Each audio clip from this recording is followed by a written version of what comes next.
Hello everyone, my name is Dan the Tutor, and today we're going to be covering Lesson 7 for the Physics Online Summer Course. Today we're going to continue what we were talking about from last week. If you remember last week, we talked about conservation of energy. Well, today we're going to be talking about work and energy. Basically, work is when energy is not conserved. I kind of alluded to it earlier that there's going to be problems, such as problems involving friction or air resistance, when energy is no longer going to be conserved. It's going to be converted into heat and sound and other unusable forms of energy, kind of lost, if you want to think of it that way. So let's go ahead and start talking about it with work. So we all know what work is in real life. It's, doing work, whether it's plowing a field or doing homework. It's work is work. Well, work in physics has an entirely different definition. Work in physics is defined as F times D. In other words, work is equal to a force times a distance. So for instance, if I apply a force of 100 newtons and I push it 1 meter, I did 100 units of work. The units of work is capital J. It's the joule. It is the exact same units we talked about last week for energy, both kinetic energy and gravitational potential energy.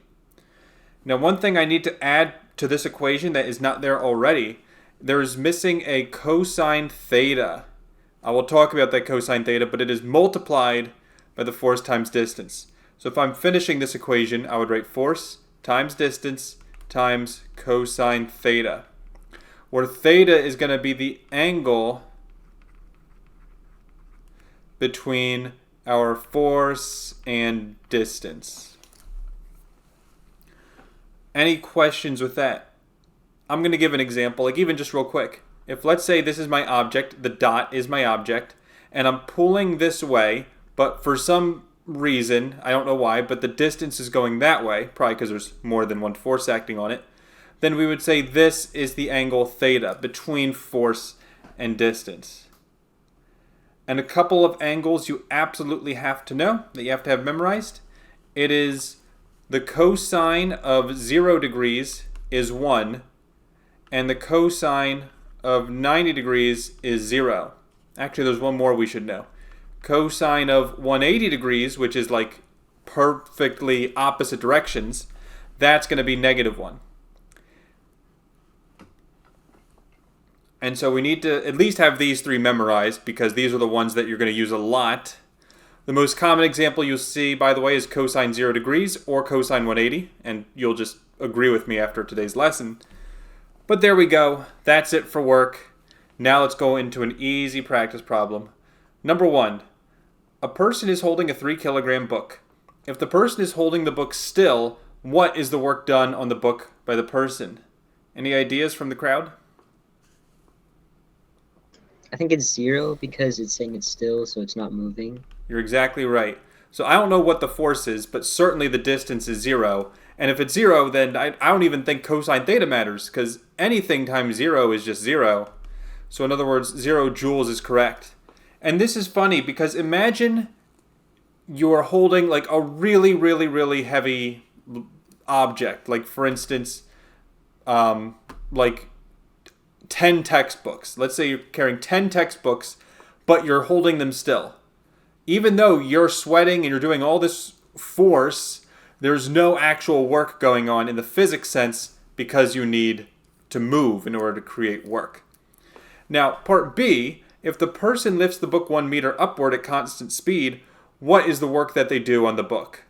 So this one, obviously the distance is 1 meter, but what's the force going to be?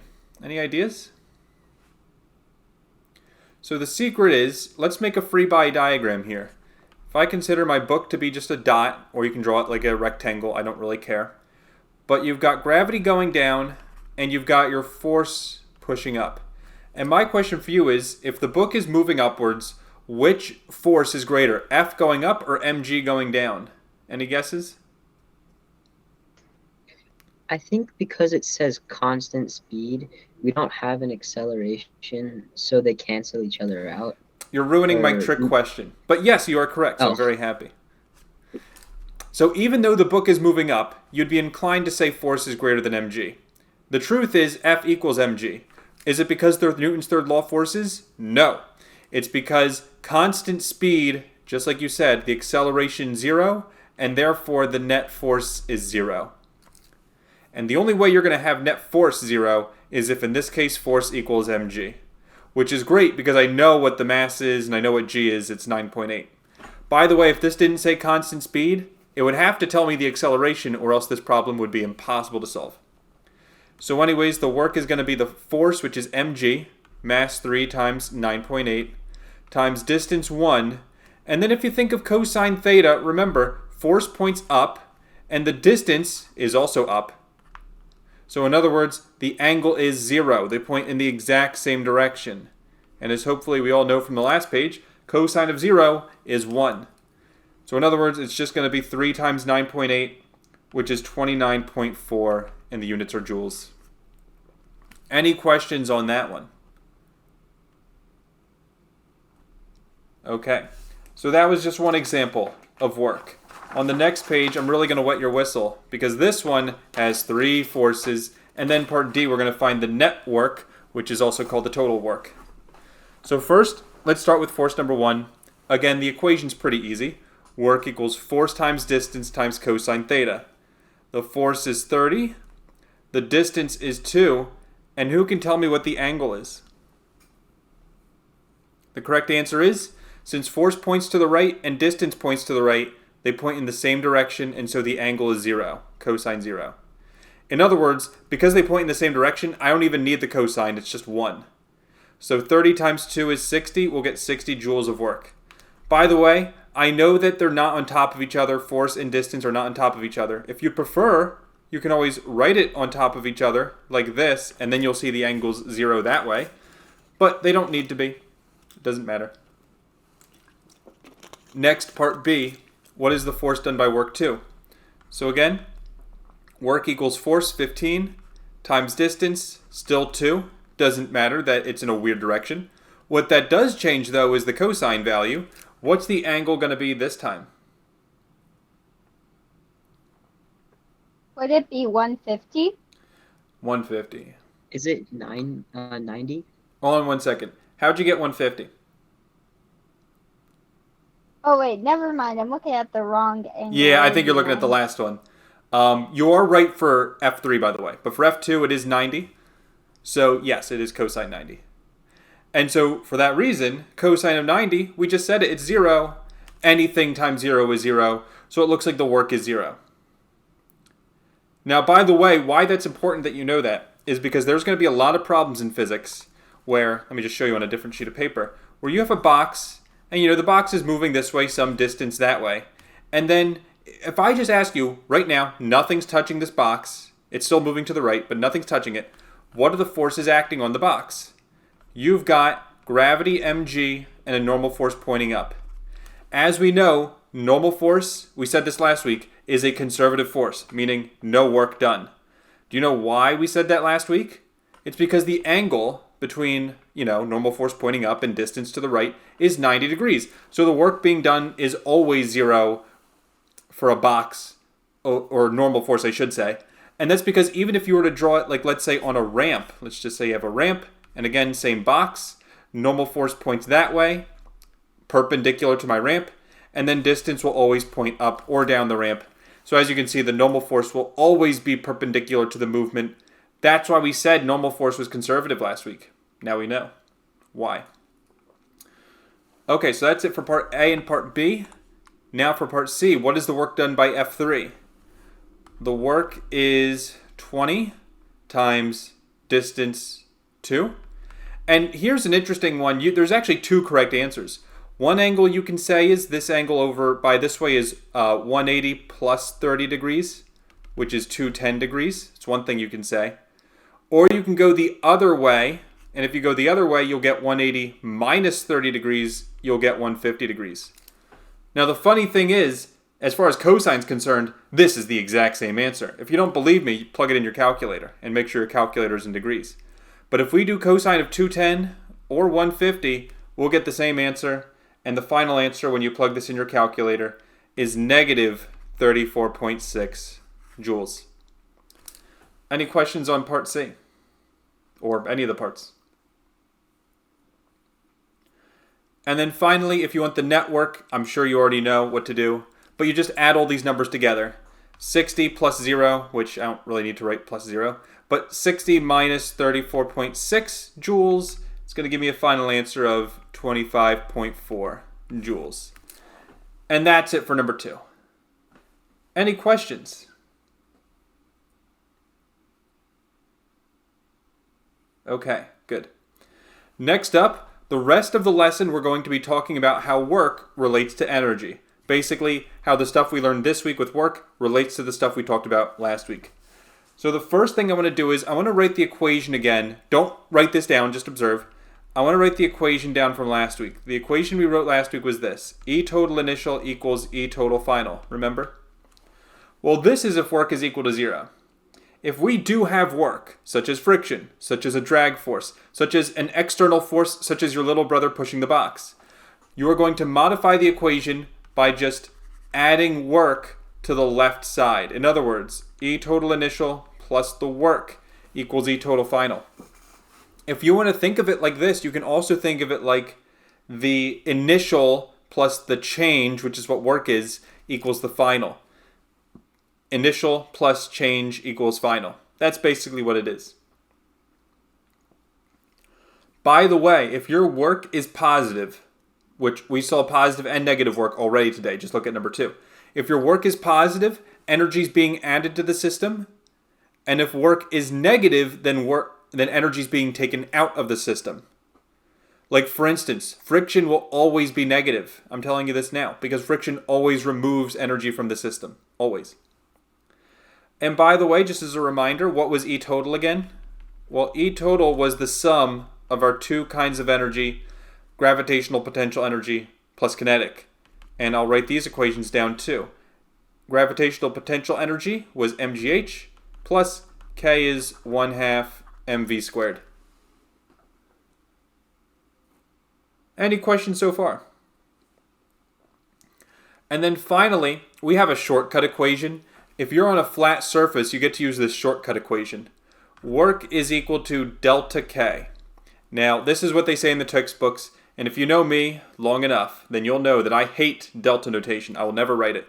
So instead, I will say work equals K final minus K initial instead, because it means the same thing as delta notation, but at least now students understand what it means.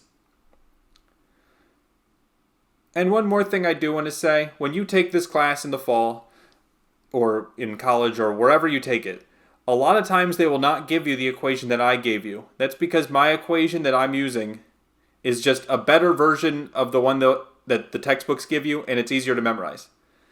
Will you lose points? I doubt it, because everything we're going to do today is right, and so they can't take off points for that reason. But if your professor teaches you another equation, just know I told you ahead of time this might happen. So with that, we're ready to go on to the first example problem, number 3. A 10 kilogram box is moving across a hardwood floor with an initial speed of 6 meters per second. The box slows down due to friction until it comes to a stop. The coefficient of kinetic friction between the box and the floor is 0.25. Part A, what is the work done by friction? Okay, well this isn't so bad. We already talked about the definition for work. Work is equal to a force times distance times cosine theta. So that force is the force of friction. Let's think about this. Force of friction is equal to Fk equals mu k times the normal force. If you remember, we talked about this in week 5 on forces part 2, where I introduced the force of friction equation. Now, we have mu k, it's 0.25. Do we have the normal force? The answer is no. Is there a way to find the normal force? Any ideas on how to find the normal force? We could use F net Y, and I think that would just be like the normal force minus mg equals MAY. You're correct. And now let me help write what you just said. Basically, you're saying Newton's second law. If I were to do a free body diagram, you've got some force going up, normal force that is, and some force going down, force of gravity. And what you're saying is if you do Newton's second law, F net Y equals Fn minus mg, and that equals the mass times acceleration. Now, since this box isn't going up or down in the y direction, it's 0, And so therefore we can say normal force equals the force of gravity. This happens a lot. So I can plug that in right here. The mass is 10 and gravity is 9.8. And there we go. Right now I have my force of friction. And so I can say, I can plug this in a calculator. I'll get 2.5 times 9.8. I don't know why I didn't plug this. No, I did plug it in a calculator. I am smart. Good. Okay, 24.5. That's my frictional force. Now I have a problem. The problem is I don't know the distance. As a matter of fact, that's what I'm solving for. So I'm going to be stuck when it comes to work done by friction. At least I'm going to be stuck using this equation. Does anyone else have an idea of what equation I can use to find work?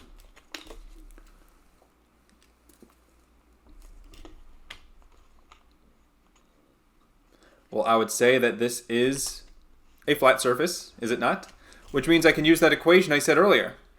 I can say work is equal to delta K, or work equals K final minus K initial. So if I think about this, if I look at this example, the final, this is when it stopped. Eventually it's going to come to a stop. So in other words, K final is just 0, and then minus K initial. So K initial, that's 1/2 mv squared, just kinetic energy. So 1/2 times mass 10 times the velocity was 6, that's squared. I plug this in a calculator and I'll get negative 180 joules. Now question, that's the work, but is that the work done by friction? And the answer is yes. Why? Because there's only one force acting on this object that's non-conservative. In other words, there's no pushing or pulling forces, it's just friction here. Friction's the only non-conservative force, so there's your work done by friction, negative 180 joules. Any questions on that one? Oh, and by the way, it's negative because, like I said, friction's always going to be negative work. I said that earlier. You can check the tape. So now we're going to do part B. How far does the crate move before it stops? Well, gee, I guess you can use, technically you can use kinematics and forces. However, we have a much more powerful equation, and that's energy. Basically, what I'm going to say is we have the work equals force times distance times cosine theta, which, we found the work earlier using energy. So in other words, work, which is negative 180, equals the force, same force we found a minute ago in part A, 24.5, times the distance, which is what we're solving for, and now cosine theta. Can someone tell me what theta will be?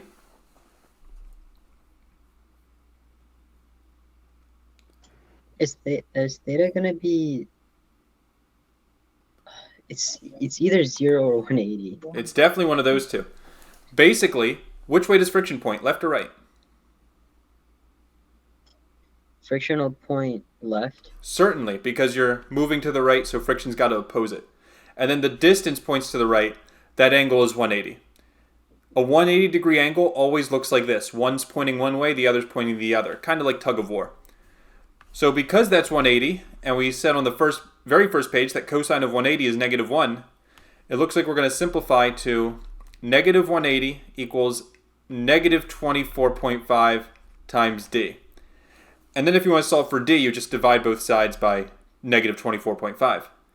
And the answer will be, if you plug this in a calculator, 7.35 meters. And there we go. Any questions on number 3? Okay. The next problem is going to be the hardest one of the night. It's kind of a conceptual question, and you're going to see this a lot in physics. I know we haven't looked at that many conceptual questions this summer, but conceptual questions are like the heart and soul of physics. And basically what I want to tell you about conceptual questions is that a lot of times you can use your intuition to answer the question, but your intuition's usually only right about 50% of the time. So unless you want the right answer to be a coin flip, I want you to support your answer, always support your answer with either an equation or a law of physics, such as Newton's first law or whatever. So here we go, number 4. 2 crates slide down different ramps, both with a height of 2 meters.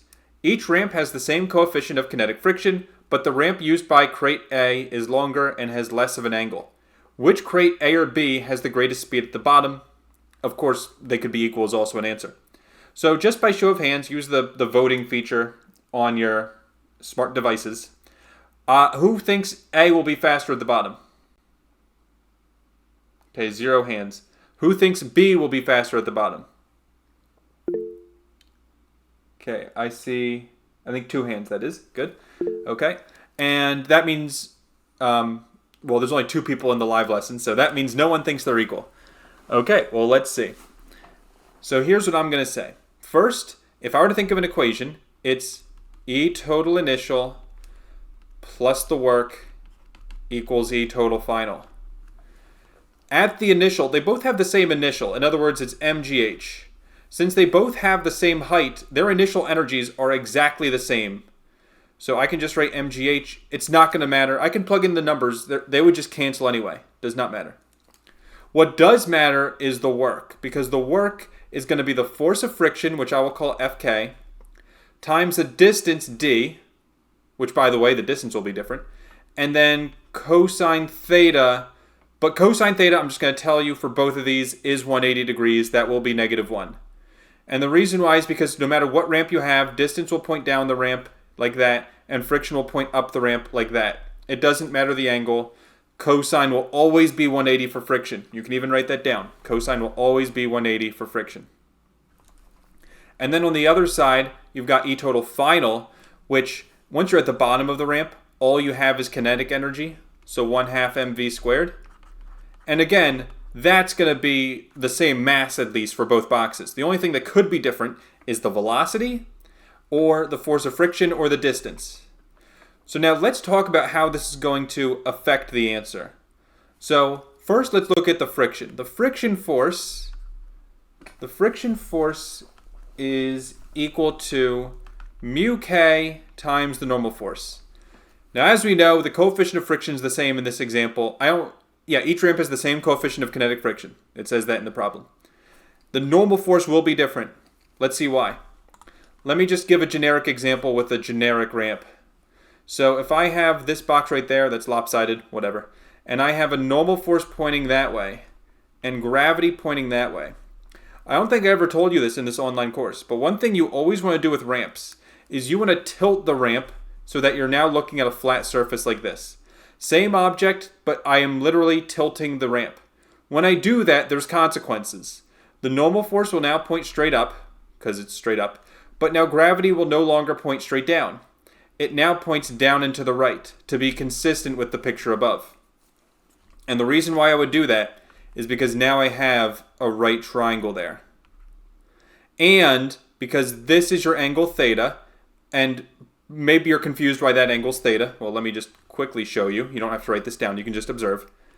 Here's theta right there, and a lot of people think this angle should be theta, which would belong right there on the below picture. The reason why that's wrong is because, of course, that's not theta. Because if you think of like how triangles work, they have to add up to 180 degrees, so that angle is actually 90 minus theta. Again, this is from geometry. If you're confused, just take my word for it. So basically, where does theta go? Well, theta has to go here. In other words, 90 minus theta, which is confusing. But just take my word for it, theta is here. Anyways, because theta is there, it means that if you want cosine, the cosine of theta is going to be the adjacent, which I'll call Fy, so Fy, over the hypotenuse, which is still mg, force of gravity. And if you want to solve for Fy equals mg cosine theta. And that's what I'm going to write right here. I'm going to write mg cosine theta. Truth be told, I could find the sine theta right now, but I don't care. Because the whole reason why I was doing this is because I wanted to find the normal force. And I actually just found it. Because F net y, same reason we said earlier, F net y is 0 right now. It means the only way this is possible is if the normal force equals mg cosine theta. And again, the way I get that is I would say F net y equals the force going up, Fn, minus the force going down, mg cosine theta, equals mass times acceleration, and again, that acceleration 0. Because you're not moving up and down when I tilted the picture. Which is why I tilt the picture, by the way. So I know I'm throwing a lot of stuff at you right now, and I already know you ran out of room a while ago. So I apologize for that. Next year I'll have its own page, but you guys are the guinea pigs in a way, even though I've been doing this for 3 years. This is a new problem. The problem I had before was actually different than this one, and debatably was harder, and still gave the same amount of room. So I thought making the problem easier would basically you could fit the room. It turned out to be wrong because clearly you guys are probably out of room already. Anyways, where I'm going with this is the fact that the normal force equals mg cosine theta, and I can now plug that back in on this page and say force of friction equals mu k times mg cosine theta. Here is the very confusing part. This angle theta is different than the angle from friction. Why is that? Because this angle, the 180, we were talking about the angle between force and distance. This angle theta is the angle of the ramp, okay? So with that in mind, I now want to give you a relationship that I think will make sense. As theta increases, what happens to our value for cosine? As theta increases, does cosine get bigger or smaller in value? Would it get smaller? You're exactly right. And the reason why is because what's the highest value cosine can be? The highest value cosine can be is 1, and that happens when theta is 0. And what's the lowest value cosine theta can be? Well, that's going to happen at 90 degrees, which is pi over 2, or whatever you want to call it. Anyways, it's 0. So as theta gets bigger, cosine gets smaller. It's an inverse relationship. Now, what happens as cosine theta gets smaller? Well, I would say that the friction force gets smaller as well, doesn't it? And that's because, remember, Fk equals mu k times the normal force times cosine theta. And again, we're not actually talking about this cosine theta. We're talking about the normal force, in other words, the mg cosine theta. Again, I know this is very confusing. But either way, you have to agree with me that as cosine theta goes down, friction force will go down. There's less friction. And when you have less friction, you're going to have less work. Why? Because work equals force of friction times the distance times cosine theta. Oh, that cosine theta shouldn't have went there. I apologize. I wrote the cosine. This cosine theta does not belong there. The other one does. Anyways, as friction goes down, work goes down. And finally, as your work goes down, I would say that your energy, your really kinetic energy final, that is going to increase. Why is that? Because remember, this work was taking away energy. And if you're taking away energy and you're taking away less energy, the kinetic energy at the end is going to be higher, which means, finally, higher speed. I know that was a long-winded relationship, but believe me, everything we did was perfectly sound logic. And if you don't like that answer, you can always plug in dummy numbers and try the problem, with dummy numbers, and you'll get the same result, higher speed. So basically what I'm saying is, the bigger the angle, and following the same logic, eventually we got bigger angle leads to higher speed. Bigger angle ultimately leads to higher speed. What's the right answer? You guys were all right from the beginning. It was box B. Now, if this is a multiple choice question, you can just pick B and move on. You don't have to give this entire lengthy response. Just know that if I were you, I would still be giving some amount of work explaining why you thought that box B was going to be faster at the bottom. And even if the response is just saying, hey, it's a shorter distance, because that's true as well, and that's going to have the exact same effect, that's going to have a higher speed at the bottom, that's perfectly fine. But make sure you have some logical reason, especially with an equation, to always support your answer. Any questions on number 4? Okay, then we're on to the last question of the night, number 5. A 5-kilogram box is pulled up a ramp with a force of 40 newtons parallel to the ramp. The box is initially still, that's important. The ramp is 3 meters high, and the box is pulled a distance of 5 meters. What is the box's velocity at the top of the ramp? Assume there is no friction. If I was really mean, I would have given you friction, but I didn't, so you're welcome. So this problem's actually not bad at all. Basically, you want to use the equation, the one we used earlier tonight. E total initial plus the work equals E total final. And obviously this is the initial over here, and this is the final at the top. I just realized last week I didn't use initial and final. I used point 1 and point 2. Hopefully by now you've realized it's the exact same thing. So anyways, at the initial point, someone tell me, what kind of energy do I have?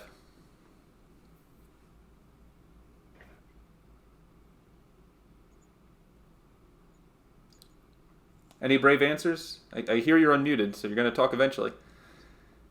We have the kinetic, or like Kinetic energy. yeah. I Kinetic find that energy. amazing because the box is initially still. Must be a miracle. Oh. So no kinetic energy. Obviously, you didn't say gravitational because it's at the bottom, which means there's only one logical answer left. Zero energy. Now, is it possible to have zero energy? Well, obviously, because we have it right here. And remember why this is possible. Because this work, which is going to be positive, by the way. Why is it positive? Because the 40 Newton force is pulling up the ramp. That 40 Newton force is adding energy to the system, which I said could happen earlier. Now, final. What kind of energy do I have at the final position? Well, obviously gravitational potential energy. Yes. And then Is there a velocity at the top? That's the question. I guess it's asking for a velocity, so yeah. Yeah, logically speaking, the question's asking for the velocity at the top. So let's assume there is a velocity. In other words, it's a mix of energies. It's going to be both. So in other words, when I plug in my formula, E total initial is going to be 0. The work is going to be a force times distance times cosine theta, which I'll plug in later. And then E total final is going to be a mixture of gravitational potential energy, mgh, plus kinetic energy, 1/2 mv squared. And now let's plug in and see what we know. For instance, the force is definitely 40. Who knows what the distance is? Or do we not know it? Would the Is it distance 5? be 5? You are both correct. It is 5. Keep in mind, I didn't have to be so nice. I didn't have to tell you that distance. I could have instead given you the angle of the ramp is, let's say, 30 degrees or something, and then you'd have to find it the hard way using sine, cosine, or tangent. But I was nice because the last problem was so annoying. And so, yeah, 5 for the distance. Good. Now, who knows what the angle is?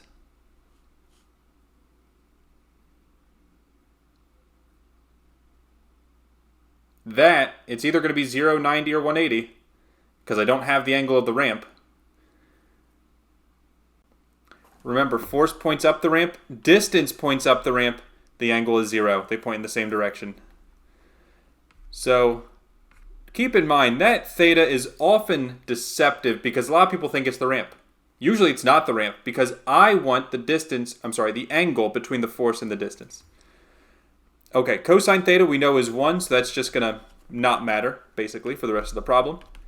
And then finally, the right side, mass is 5, g is 9.8, height is obviously 3, plus, I need more room, let me move this over, plus 1/2 mv squared. 1/2 times mass 5 times velocity squared. I'm solving for velocity.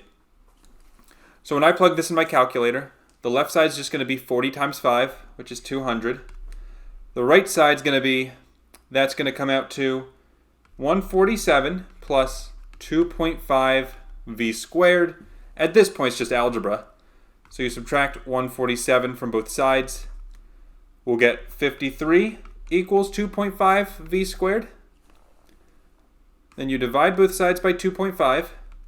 You'll get v squared equals 21.2.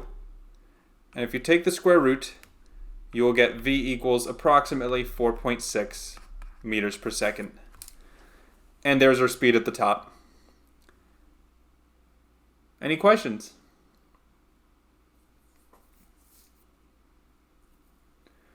Okay, well then with that, that's it for today. Just as a final reminder, when do we use work? You use work in physics whenever you have a non-conservative force, aka friction, air resistance, or a pushing or pulling force. That's when we deal with work, and it goes hand in hand with conservation of energy from last week. So thank you all for watching. I hope you have a great rest of your nights, and I will see you next week for the final, 8th and final lesson of the summer course. Take care, and bye-bye.